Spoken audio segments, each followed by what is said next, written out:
హరే కృష్ణ. అందరి ఆరాధ్యుడు, సకల సుగుణ సుందర సంపన్నుడైన శ్రీరాముడు.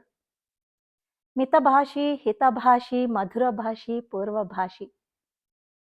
మహిలో మానవుడుగా పుట్టి తన గుణగణాలతో మాధవుడుగా ఎదిగిన దశావతారాలలో విశిష్టావతారం మన శ్రీరామచంద్రుడు.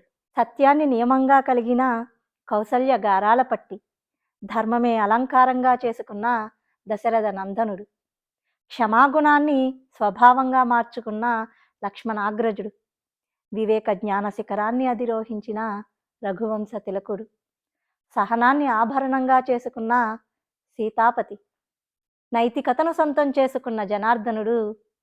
విశ్వానికే ప్రతిరూపమైన జగద్గురువు. వినయ సంపద నిండుగా కలిగిన అహల్య శాప విమోచనాచారి.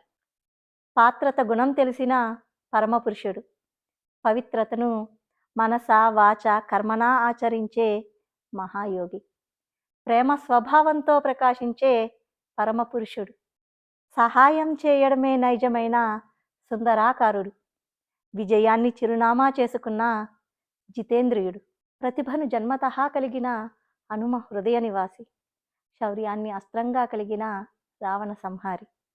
16 సుగుణాల పరమ పూజ్యుడు మన శ్రీరామచంద్రుడు. ఊరు ఊరున వాడవాడల ప్రతి ఇంట్లో ప్రతి హృదయంలో కొలువున్న శ్రీరాముడు అందరివాడు. సకల కోరికలు తీర్చే ఆ అయోధ్య రాముడు. అందరికీ శ్రీరామనవమి శుభాకాంక్షలు.